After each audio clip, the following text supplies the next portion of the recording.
आप सभी के समक्ष मैं इतनी देर रात्रि में उपस्थित हुई हूँ। प्रयागराज में 20 तारीख को बहुत ही दुखद और हृदय विदारक घटना घटित हुई है हमारी एक महिला अधिवक्ता के साथ। तो एक महिला होने के नाते और एक अधिवक्ता होने के नाते इस बात का बहुत ही आक्रोश है और बहुत ही दुखी हूं मैं कि मैं प्रयागराज में उपस्थित नहीं हो पाई हूं।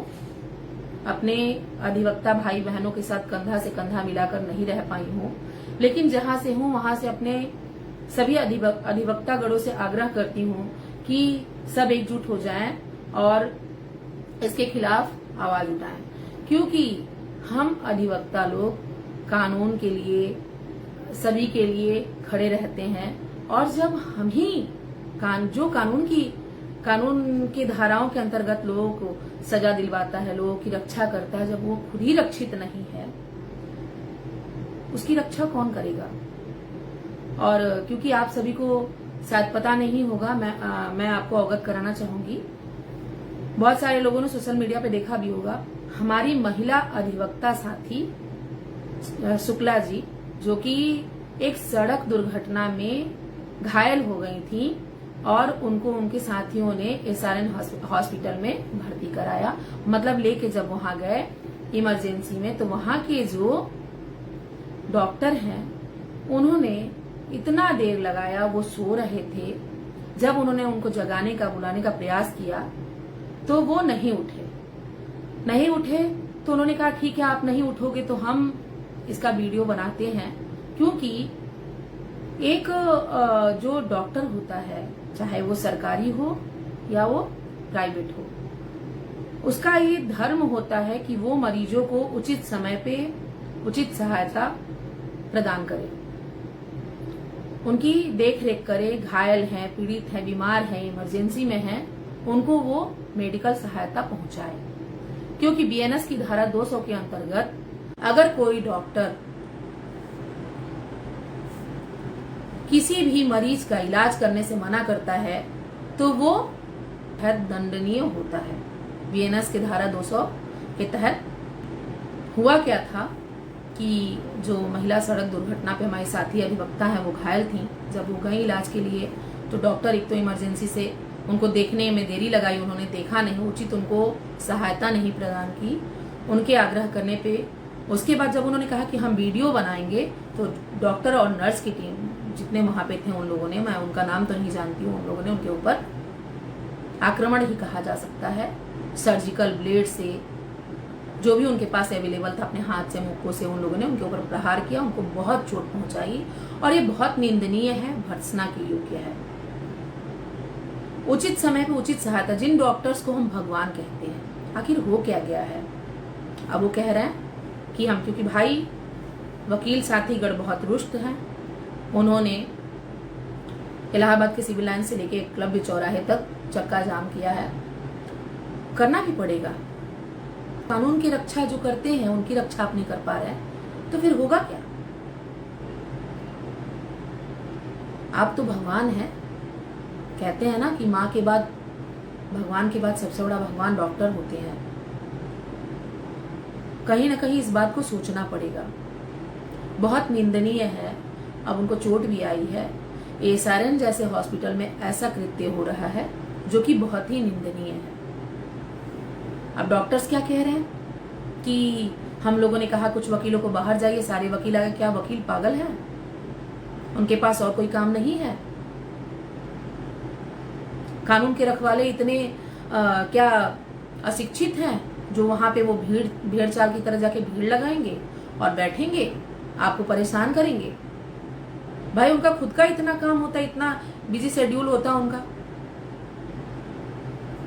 अब आप कह रहे हैं कि हम धरना प्रदर्शन, हम भी हड़ताल करेंगे, तो ये तो बिल्कुल शोभनीय बात नहीं है। ये जो भी हो रहा है जल्दी से जल्दी इसमें सुधार हो जाए तो बहुत अच्छी बात है, क्योंकि डॉक्टर्स का भी अपना परिवार होता है, अधिवक्ताओं का भी अपना परिवार होता है, सभी सफर कर रहे हैं।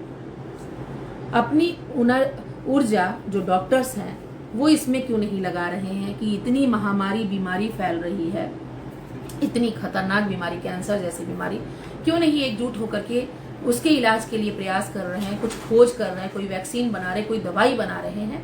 इस तरीके से कौन सा एकजुटता है कि अगर कोई आपके पास, एक तो सबसे बड़ी बात है, मैं आपको यूं ही बताऊंगी, शायद बहुत डॉक्टरों को बुरा लगेगा, सभी ऐसे नहीं है। मेरे पास एक छोटा पेट है, मैं बता रही हूँ एज ए पेट मदर, मैं इस कानपुर में रहती हूँ, इतना परेशान हो चुकी हूँ। 2-4 ऐसे डॉक्टर्स हैं जो सही सलाह देते हैं, बाकी तो सब इंजेक्शन लगाते हैं। टेस्ट छोटे से उस जानवर का भी इतना सारा ब्लड टेस्ट करवाएंगे। आप कहीं भी किसी भी डॉक्टर के पास जाएंगे एज अ ह्यूमन बीइंग या एज अ पेट पेरेंट, आपको परेशान कर देंगे, इंजेक्शन लगवाएंगे, पहले बोलेंगे ब्लड टेस्ट कराओ, इतना सारा रिपोर्ट कराओ, सब कुछ कराओ, उसके बाद अल्ट्रासाउंड। उनका एक होता है सेंटर जहां से आपको अल्ट्रासाउंड कराना होता है, जहां से उनका अपना खुद का बंदा होता है। आप अभी बता ही रहे होते हैं, उनका बंदा आ जाता है ब्लड लेने के लिए, आपका ब्लड सैंपल लेने के लिए।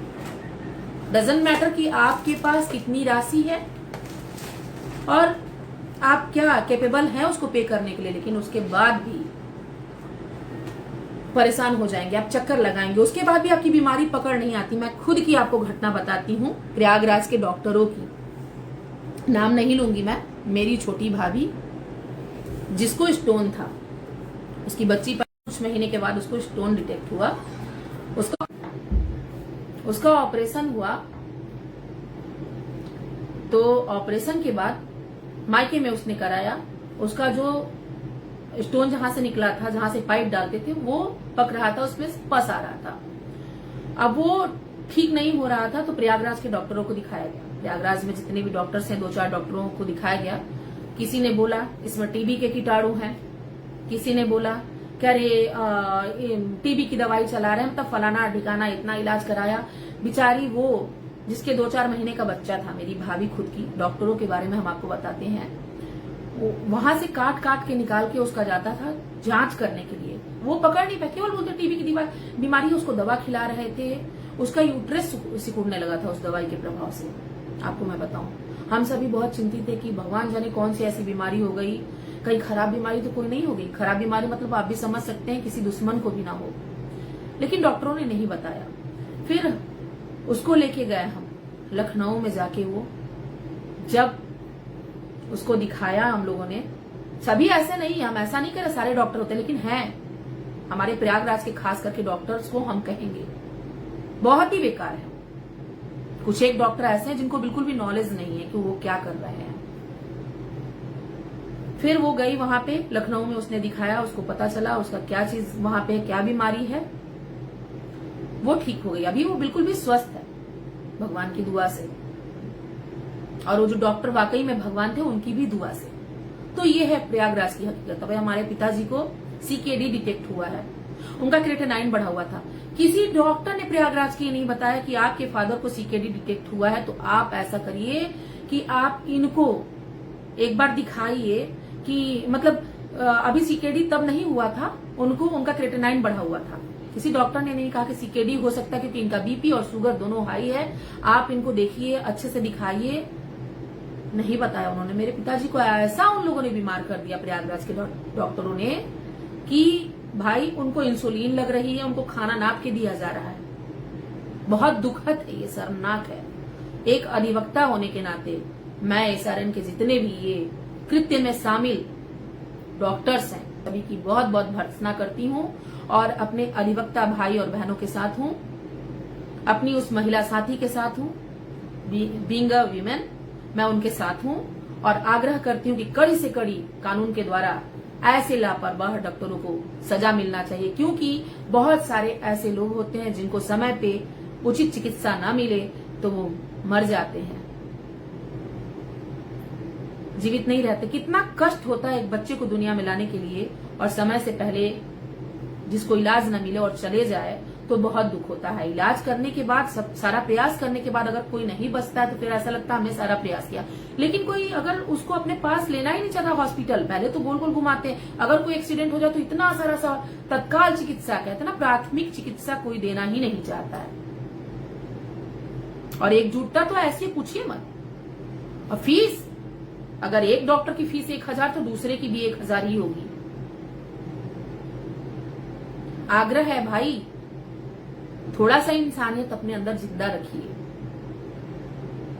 क्योंकि आप इतना पढ़ लिख कर आए हैं और भगवान के बाद, माँ के बाद आपका दर्जा है, उसको कलंकित न करें और कृपया करके जो आपने अपराध किया है, इसको अपराध ही कहा जाएगा, उसके लिए क्षमा मांगे सोशल मीडिया पे आके, क्योंकि हमारा कानून बहुत ही तगड़ा है और हजारों लूप होल हो सकते हैं, लेकिन जिसने अपराध किया है, जिसने कृत्य किया है, उसको कानून हमारा बख्शता नहीं। आज नहीं तो कल उसको दंड मिलता है और मिलके ही रहेगा। मैं इतना ही कहना चाहती हूं और मैं अपने वकील भाई बहनों के साथ में हूं। दुख हो रहा, पीड़ित हूं कि ऐसा हुआ उनके साथ जो खड़े हैं आपके साथ, आपके लिए कोर्ट कचहरी में इतने कड़े धूप में, कड़े जाड़ा में, बरसात में। कानून के रखवालों के साथ ऐसा कृत्य ना करिए।